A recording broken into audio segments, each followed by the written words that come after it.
So, Charles Duke puts this Polaroid down in a baggie, places it on the lunar surface, which is 250 degrees Fahrenheit because it's sitting right in the sun, right out in the open sun, and yet it doesn't curl, it doesn't crinkle. I put mine in the vacuum chamber, and by the way, I did not put the heat lamp on it when I did it because that was the very first one that Scott and I did together, was put that Polaroid in that chamber. And look what happened to it. It's all warped and crinkled. Wouldn't it be interesting if that particular photograph of the astronaut's family allegedly on the lunar surface was the thing that blew this whole story apart? That Polaroid image is used by many people supporting NASA's alleged ability to land humans on the lunar surface, which doesn't exist. That photograph is used as a point to demonstrate that it was real. If we can now show that a Polaroid image on the lunar surface would be destroyed by the heat, by the vacuum, and by the radiation, that photograph has to be faked. It doesn't prove that man didn't get there. That's the point. It just proves that the images that they use to support their contention that man got there is faked. So what else was faked? Was it the rocket to get there? Was it the ability of astronauts to survive the known dangers of space, let alone the launch of the rocket? It's interesting that the Saturn V rocket launched successfully every time it was used, but the SLS just about staggered off the ground after 4 attempts to launch it due to bad weather and lack of hydrogen seals on the refueling rigs. They claim that that was a success. Well, where's the evidence from the radiation meters contained within the Orion spacecraft, strapped to the 2 crash test dummies, Helga and Zohar? Where is the information about that? Hasn't appeared yet. Why not? Is it because it would show that high levels of radiation would be dangerous to humans? I wonder. I don't know. I haven't seen it. But if it does show that, NASA, you have a problem. You can't maintain your position claiming that humans have landed on the lunar surface 50 years ago. Well, more than 50 years ago, 54 years ago. Yes, it's getting on, and every day that they don't do anything, they're completely stagnated, is just more proof that nobody was there. Nobody was there, as claimed. They were all in the simulation exercises. They were at Cannon Air Force Base doing their prancing about for the president, President Johnson at the time. Nixon took the plaudits for the landing. Though he wasn't present at the launch, he sent his vice president there. So if there'd been a disaster, he wouldn't have been implicated in it. It's cowardice. If they were so sure that it was going to be successful, surely the president would be present at such an auspicious moment. But no, he wasn't. He sent Spiro Agnew along. And what happened with him? He wasn't a very successful vice president, any more than Nixon was. But Nixon took the plaudits for it, spoke to the astronauts on the lunar surface, allegedly. That's not hard to arrange. If you've got all the technology that is available to the security services, of course you could get a phone call as if it was from the moon. So there's a lot of things now coming out which are becoming rather more obvious in the light of history. Now that we've examined so much of it, we've spent many years, many decades looking into this story.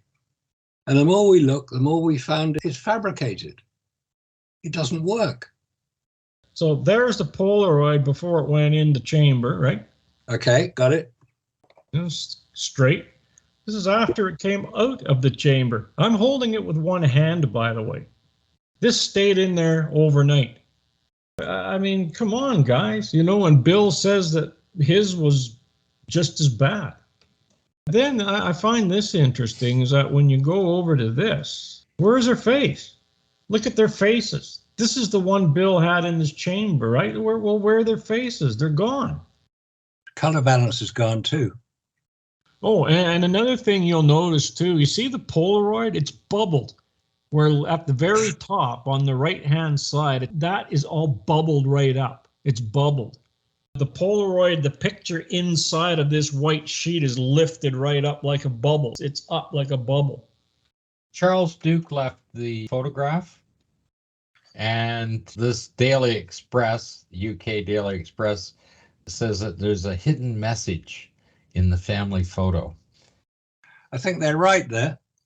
There was a hidden message. How the hell do you put a Polaroid image on the lunar surface without damaging it?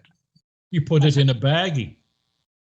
Okay, here's the Daily Express article on the hidden message in the photograph. Actually, this photograph is somewhat wrinkled. Well, he probably got wrinkled when he put it in his spacesuit. This thing looks like it's in a sealed baggie, and that should just pop. That's a sealed unit. You can see where the heat sealed the edges off on it, right? If that was in a vacuum, that'd just blow up like a balloon. Oh, it says on the back, he wrote, "This is the family of astronaut Charlie Duke from the planet Earth who landed on the moon April 20th, 1972. He later revealed it had a hidden meaning." Like he was never there. Yeah. Tell you, the more I look at that lunar surface, the more it looks like quick dry cement has been just tossed around the surface. March to the moon, all the photographs have a bluish hue to them, strange enough, until they're color corrected. Heck, I cannot color correct that blue. I cannot get it out. March to the moon, you can see they put a nice smoothing overlay over top of everything. Some of the photos are clear, others are just wasted right out completely. Well, if that photograph was encased in a sealed plastic bag, it would contain air. Therefore, it would float. Therefore, you would have to put a rock on it to stop it floating off. It's an idea, isn't it? This is just this little scene that he put in from Disney. Now, just watch this. His thing is floating in front of him. And then he takes this and he pushes it all the way down. And the guy catches it. Now watch what he does. So it's weightless, right? It floats down. He's going to take it and then he tips it up to take a drink. Well, if you're in a weightless condition, nothing's going to come out. You're right. This is mistakes they make when they're faking stuff. Now, like that was just a simulation in itself, right? But those types of things will be in the Apollo videos. Like when they're so-called floating in space. I mean, they used a lot of stuff where they squeeze it in, right? But there's things that they could not do in a video to fake it, particularly when they're so-called on the lunar surface and the dirt's falling down. Well, it's falling at Earth's gravity speed, right? I still don't understand this. So these guys are out on the surface. Can they actually seriously take that little straw and push it through the helmet and receive? You open that thing up, the air is coming out. I'm sorry. Of course it is. How are you going to put the straw in there? What do you think is going to happen to the liquid inside when you're on the moon? How fast do you think that liquid's coming out of there? If he has it inside of his suit, I think it will empty instantly. Well, how can it? Because wouldn't it turn to ice first? I mean, look what happens when the space shuttle flushes the toilet, the urine and water, whatever, goes out there and it's ice crystals instantly. How would you take a container, hold on to it outside and put it through the tube on that helmet? The next version of the Artemis spacesuit, I looked it up. The supporting partners for it is a champagne company, Fisher Space Pens is there, and of course they use a movie costume designer is in there to produce the suit. It's got to look right, hasn't it, this suit? It's got to look like what everybody thinks a spacesuit looks like. Yeah, well, that's what the article said. It said it had to be appeasing to the eyes. Eye candy. Yeah. Oh, just to follow up on your previous film, Robert, how many people can still name the 4 Artemis II astronauts who were announced a couple of weeks ago? Anybody name them? I mean, these are famous people. These are people who are going to be traveling where no man has traveled before. Can you name them? There's a Canadian, there's a woman, there's a black guy, and there's somebody else. I can't name them. I'd have to look it up. But they won't be remembered. The ones that will be remembered are the ones that are going to step foot onto that surface. Those are the ones that are going to be remembered. Because they'll be the first time they've ever done it in the history of humankind. It's going to be quite an achievement to get anybody onto the lunar surface for the first time. And if you think that people have been on the lunar surface 50 years ago, prove it. Prove they have. Not just say it. It's very easy to say it, but you need to prove it. If you're going to say that humans have landed on the lunar surface, prove it with science, with evidence, not hearsay, not prejudice. Well, now they need the lunar gateway to get there. Well, they didn't need that 55 years ago. So what gives? Oh, yeah, there's a whole bunch of stuff that's just going to magically appear and work if they're going to go anywhere, right? Like the lander, things like that. Yeah, basic stuff. So far, it's all CGI. And it does look pretty good.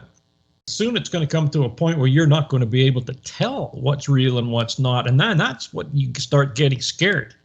Well, we're at that point. Yeah, it's approaching that already. And with Chat GPT, I mean, that is scary stuff. Mark you, it doesn't do any more than just scan the internet to find the answers to the questions it's asked and then put them in an acceptable way. It's just like a giant search engine. Just a giant parrot. Parrot. I like that. Another parrot to add to the list. Here's the website for Axiom. When you're 250 miles up going 17,500 miles an hour, people notice. Really? You can see it that far? So I come down and here are the Axiom Space partners and sponsors. And then we come down and you've got MUM, you've got Omega, you've got Laura Piano, Fisher Space Pens, Time Shifter, which is a CGI company out there. And then of course you got their catering groups out here. And you have anything that's doing the artistics, billboards, whatever, posters, right? Graphic stuff. But this one, Esther M. Marquis, and we'll open this one up and have a look. And it says, Axiom Space Partner, costume designer for critical acclaimed television show for all mankind. This is what they are. They're costume designers for TV shows, movies, whatever, right? Axiom Space believes that the design of the spacesuit is an essential part of the overall experience of space travel. That doesn't mean real experience. If you want to experience stuff, you go to Disney and experience things, right? That's an experience of space travel and aims to create a spacesuit that is both functional and visually stunning. Working closely with Axiom Space team of engineers, designers developed a cover layer for the new spacesuit in order to present Axiom Space Next Generation Extravehicular Mobility Unit while hiding the critical components and intellectual property. Well, it means you don't have to put anything in there, right? You're hiding it. Unbelievable, eh? So they're a costume designer. They're movie costume designers. And there's another thing I was reading on it, that they're designing new machines to sew that when they sew it, it's sealed. Well, didn't they have those before in Apollo? Yeah, of course they did. When they were stitching the suits up, weren't they sealed? Why did they have to come up with new ones? The Apollo ones weren't visually exciting enough. Eye candy. They did, again, design those to be, this is what a spacesuit should look like. And they embedded that type of image into everybody's mind, what a spacesuit should look like. And of course, the new spacesuit is very much along the same lines. The only difference is didn't Apollo say that they needed to have a white suit to reflect the sun's energy? Yeah, they did. And of course, the new ones aren't. No. Maybe the sun's energy isn't as powerful as they thought it was. The sun's energy is exactly the same as it was 55 years ago. But this is the third generation of this suit, and it hasn't gone anywhere. No. They haven't tested it The only thing they're testing is the public's response to the design of the suit. That's all they're doing. Like when we criticize it and say, oh, hey, that big waistband doesn't work because you can't have active seals in that vacuum, right? Well, they get rid of them because they listen to us. And now they gotta get rid of that motorcycle helmet and show us how to seal that down and lock it in there so that it's an actual sealed unit on the helmet. This flipping up and down, because the pressure's on the inside, it's going to blow it away from the seals, and that can't happen. The pressure has to push against the seals, as well as you need those gigantic bolts and torque them down like you do with a vacuum chamber. Can you imagine if aircraft were built like that and the doors worked the opposite way? It'd be leaking. Yeah, it'd be blown out of the aircraft as soon as it got high enough. Maybe they're now beginning to realize that there are major problems in space, not least of which is the vacuum. Well, that's the boots and glove and the helmet are all three have the same problem. Probably. The pressure is pushing away from the seal. And yes, the door on an aircraft is a prime example why you have to have it the right direction. Let's introduce Jack White. He's American. He's a film photo analyst. He's done a lot of work on the JFK assassination, and he turned his hand to the Apollo moon landings.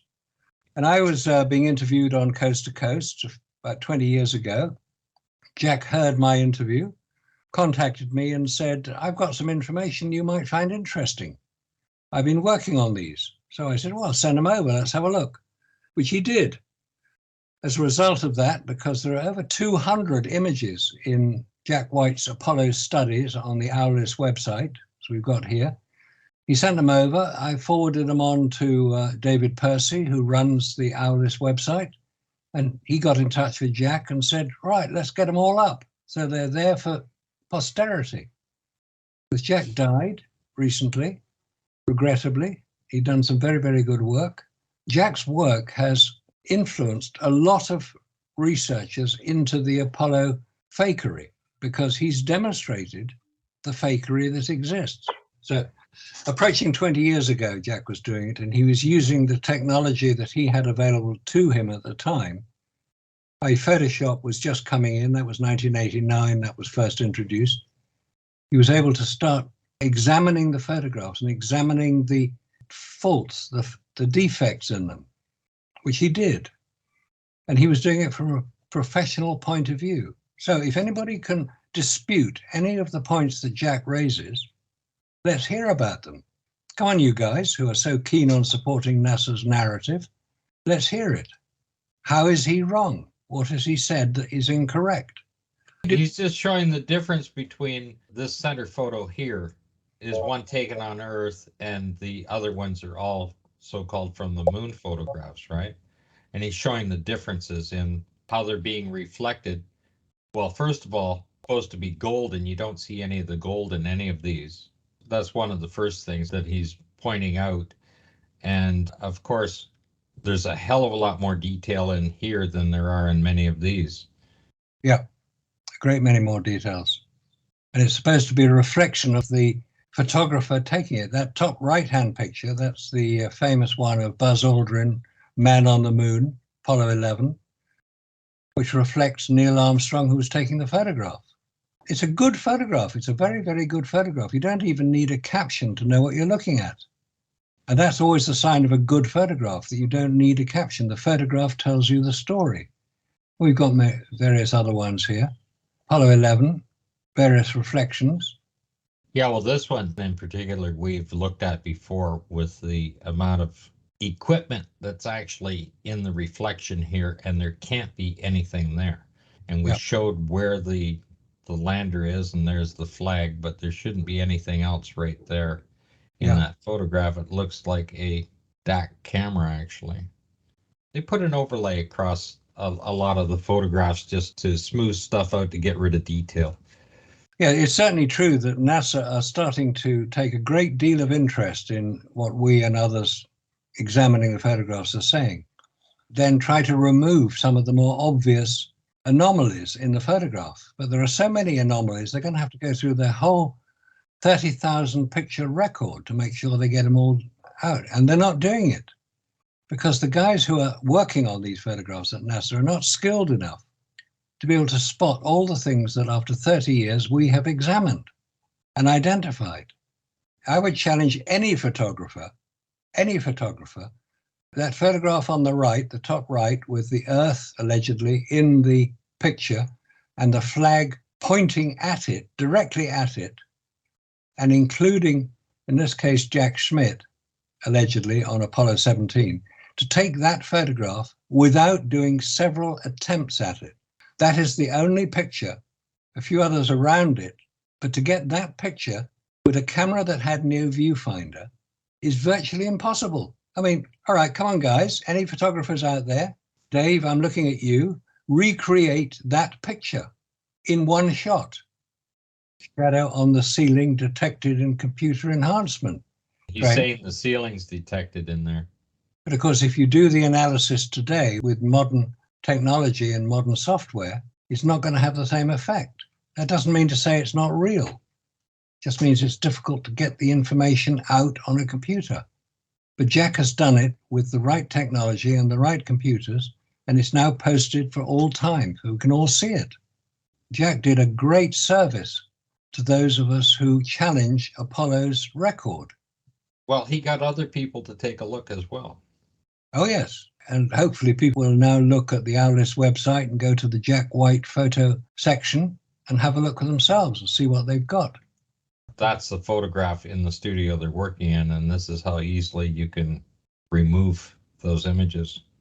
Or unwanted scenes in the background. Yes. See, like you just said, easily removes any inconvenient objects. The study at left was posted online in 2005. In 2010, the images are no longer available on the Project Apollo Image Gallery.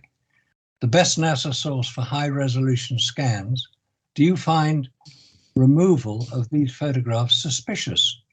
Well, yes, they are suspicious. Because why would they be removed? What's the point of removing them? Oh, missing from the reflections in the helmet visors of the antenna wire and the antenna mast, which is this wire right here and this mast. There's no reflection of the antenna wire. That's odd.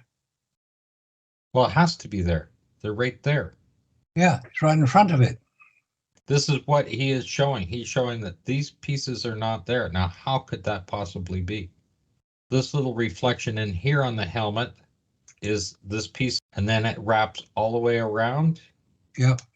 To the other side.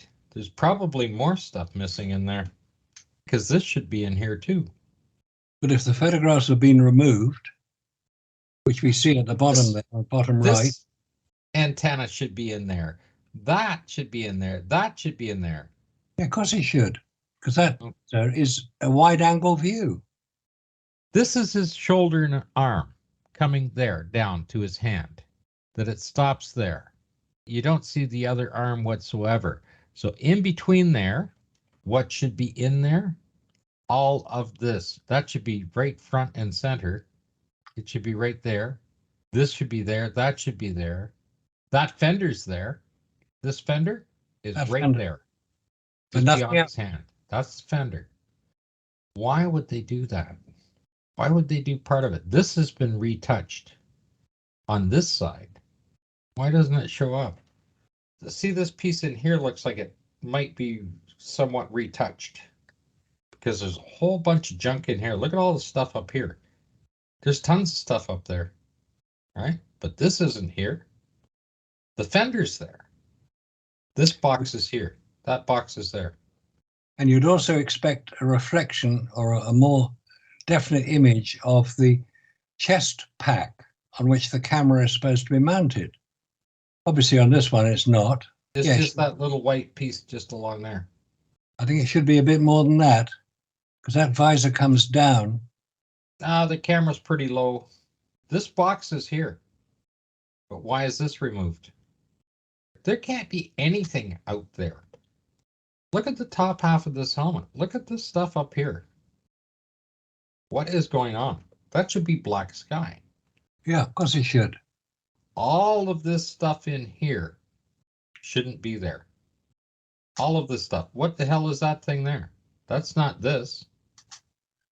It would have the arm coming up. This is completely missing, and that's completely missing in that photograph. Highly unusual, whatever's going on in here. So NASA have got some pretty good retouching experts on hand. Jack White is saying, above is a photograph taken of Gene Cernan by fellow astronaut Jack Schmitt. Schmitt is reflected in Cernan's helmet visor. When the reflection is enlarged on the right, we see that Schmitt has no camera and is not taking a picture, and is also missing his PLSS personal life support system. Center photograph shows what he would look like with the PLSS and the camera.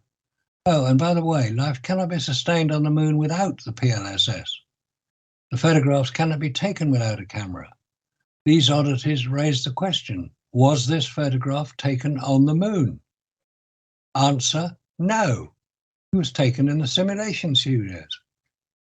You see, what I think they've actually caught there in the thing is somebody that might have been taking the picture in that reflection, because this image here, whoever's standing there is not wearing a spacesuit at all. It's not just the PLSS missing. There's no spacesuit there. No, it's a good point. Well, if you take a look at the 1960s, 70s, the guy could be wearing a hoodie, or he's just got really long hair. And of course, everybody had blue jeans and work boots, and that's what it looks like he's wearing. Or it's a stagehand who got in the way. Yeah, just a stagehand. This is not a spacesuit whatsoever.